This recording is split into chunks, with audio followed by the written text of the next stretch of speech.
What's up, everybody? This is Shannon here with Back to the Cardboard. And man, I'm glad you joined me. Today's going to be a special episode. I guess as my intro alluded to, this is going to be a TTM episode. Everybody knows what TTM stands for. Or if you don't, it is through the mail.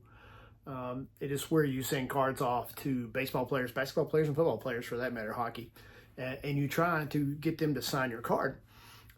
This video is TTM and in-person autographs, and it's a video response for Jason over at Mr. Fisherbike. He is running a contest for no really particular reason, and he wanted to see your TTMs or your in-person autographs, not necessarily a card that you bought that was already autographed.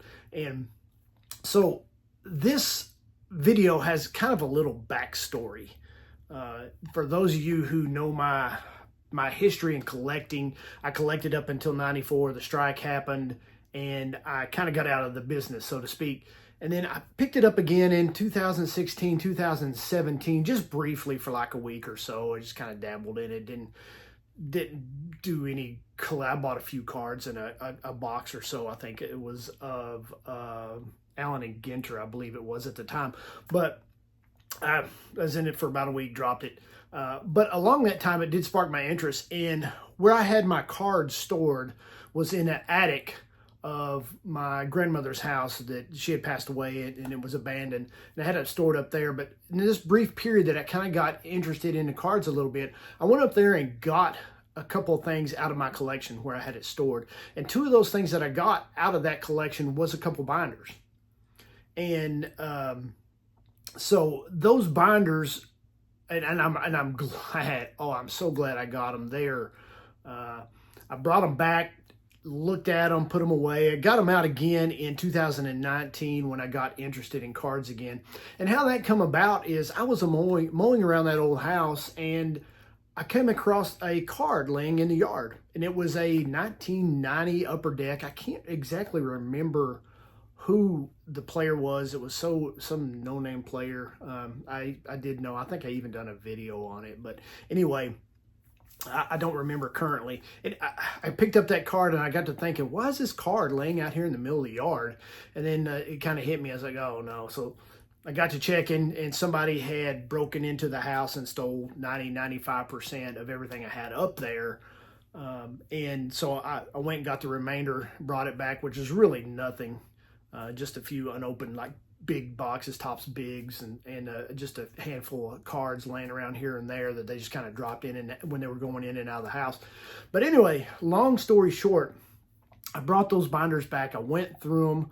I put them away. I got them out again. It's been 4 or 5 years ago when I got back into collecting, and I went through them. I thought, man, these are great. I put them away. Well, I recently got the Hall of Fame autograph collection bug, and I pulled them out, that one folder that had my TTMs in it. And you are not going to believe, I'd forgotten what was in there. Holy moly, as Jim Carrey, holy cow.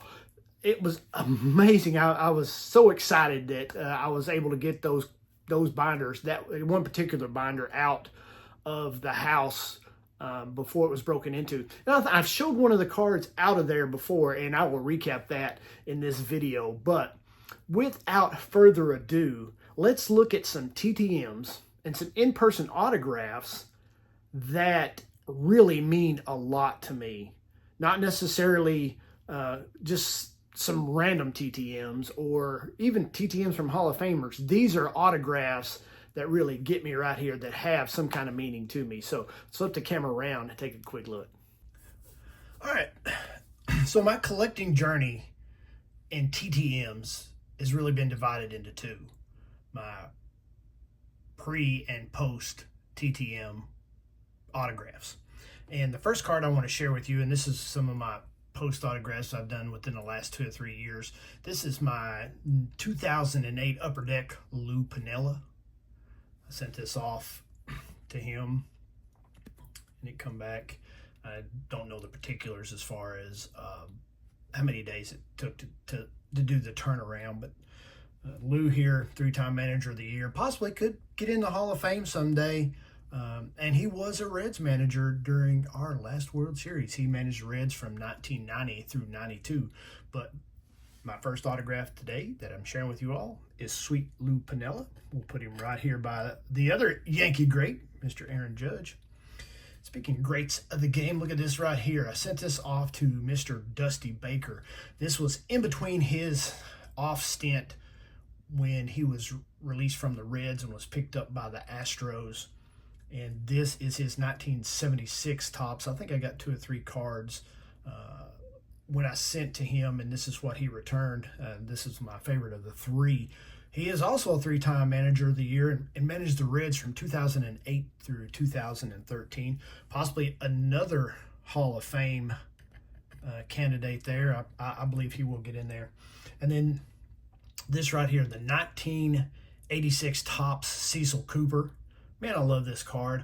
Sent this off to him not too long ago. It's been 4 or 5 years ago, and he sent this. And what's cool about it is he personalized it. And Cecil here has some amazing stats. He was a great player. I don't think he'll ever make it into the Hall of Fame, but man, he's a 5-time All-Star, 2-time Gold Glove winner, like a 3-time Silver Slugger Award winner, the outfield out there, and Roberto Clemente award winner. And he was on that great 79-80 team there with the Brewers. I remember that infield just like it was yesterday. You had Cooper, of course, at first. You had Paul Molitor at second, Robin Yount at shortstop. Then the outfield, you had Ben Ogilvy. You had Storman, Gorman Thomas, and Sexto Lescano out there. And Cecil Cooper was one that I really cherished. And even to the point that back in the 80s, especially 1980, 79, 80, somewhere right in there, I wanted to get one of those batting helmets. One of those with the blue glove, B&W on the front there. Thought that was really, really cool. We'll set that. Come on now, get in there, Cecil. Cecil Cooper. And then next, this has a backstory to it. This is a 2016 National Treasures of none other than the NASCAR great Richard Petty. Now, this brings me back to the days in the 80s there where you go to Sunday school, you go to church on Sundays, you get out, you have chicken, mashed potatoes and green beans, that type of meal, cornbread, and then after you get done eating, your belly's full, and you go sit on the couch, and what is on? Nothing but a NASCAR race. July 4th, 1984 was a day fit for a king and a president. 7-time NASCAR champion Richard Petty arrived at Daytona International Speedway seeking an unprecedented 200th career victory. However, the 7-time champion would have to do so under the watchful eye of President Ronald Reagan, the first U.S. president ever to attend a NASCAR race. All right, gentlemen, start your engines. President Reagan gave the command to start engines by phone from Air Force One before the jet arrived in spectacular fashion as Petty's number 43 streaked down the backstretch. The final laps turned into an epic duel with future Hall of Famer Cale Yarborough passing Petty on the backstretch of the final green flag lap, only for the king to slingshot beneath Yarborough at the exit of Turn 4 for a dramatic race-winning pass. Run straight. Here they are, Sam. They will come across the yellow line just about together, but Petty had the lead. As they come down this time, you are going to see a checkered flag for car number 43. Richard Petty has won the 200th race of his incomparable Grand National stock car racing career. The post-race celebration between the two men made headlines across the country, forever capturing a signature moment and a record that will never be challenged. And my dad loved NASCAR. And this card, this driver in particular, was his favorite. And man, I am so happy to get this card and signed by Mr. Petty. I don't know if he's still signing to this day. He might be, I don't know. But this is one of my favorite cards. And not only do I have the one of Petty, I also have this right here. And this is probably one of my favorite, if not the favorite autograph card that I own. And it's because it reminds me so much of my dad. The big number 43, number to 20 there on the front. And I just love it, love it, love it. One of my favorite, most prized possessions really as far as TTMs go. And That's just a beautiful card there. I think I've showed it before, but I just wanted to show it again because it's one of my favorites. And then we got this right here. This is one of my in-person autographs from Mr. Jose Canseco. Last year, 2023, I think it was, they had the Music City Sports Card Show, and they have a lot of autograph signers that go down there. And I was able to catch, when I say catch, I mean pay for an autograph for Jose Canseco. It's pretty cool. I've talked about it before. Took him a pack of cards, and he opened it and threatened to eat the gum. I was like, no, don't do it. We had a really good time there when he was signing this card. He's like, man, I used to just get these just for the gum. And I always thought that was pretty cool. Just able to get a card that I was chasing in '87 and met the man that I was chasing that was on the card and get him to sign it. We had a great interaction. As a matter of fact, our interaction went to the point that I paid for getting my picture taken with him as well.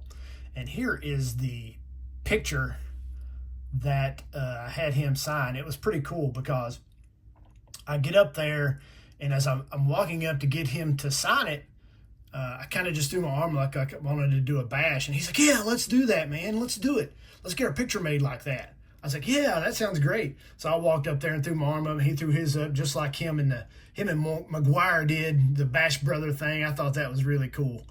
You can see how much bigger his arms are than mine.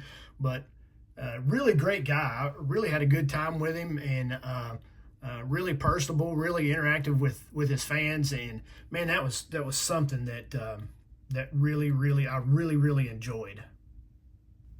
So the next couple cards I want to share with you all are cards out of that binder.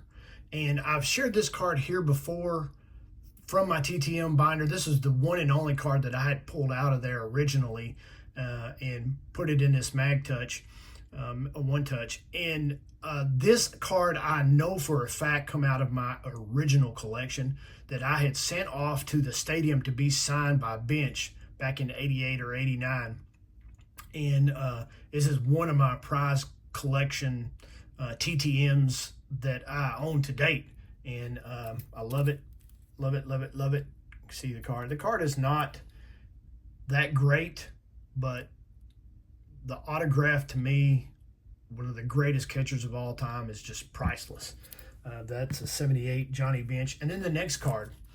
I knew I had some great cards in there, and this is one of the cards that I said, holy cow, to when I picked it up. It is the 1988 Topps Padres Leaders card with Tony Gwynn's autograph on it. He signed on his side, leaving room for Benito Santiago there to sign. It's a great looking autograph. One of the many autographs in that binder that just blew me away that I forgot I had. Just amazing. I wish I had got Benito Santiago's autograph on there too. How cool would that have been? Santiago really wasn't a shabby catcher back in the late '80s there, early '90s. He was pretty awesome. '87 Rookie of the Year. He was a 5-time All-Star, 3-time Gold Glove. I think he won 4 or 5 Silver Slugger awards for catching. He was on the Reds. He was on the Reds in '95 and I think 2000 maybe. 2 separate times. He was on a bunch of teams there in his career. I don't know where he's at today. I think he's hiding out in Puerto Rico where he's from because he had PED allegations against him. So I love this card. I love the autograph. This is just one of many in that binder that I'm going to share with you all, but check it out. I just love it. Hey, that's all I got, guys. Thanks for tuning in. Thanks for hanging out with me. Man, I had a blast going through my TTMs. Jason, thank you for putting on a contest. What a great time I had going through those and that binder. It was just amazing, all the memories that came back. I just had a good time going through them. You guys down there in Florida, hunker down as Hurricane Helena is bearing down on you right now as we speak. You all stay safe. And as Jason would say, Mr. Fisherbike, do something nice for someone today, and don't forget to love what you collect and collect what you love. And until next time, guys, peace. Bye.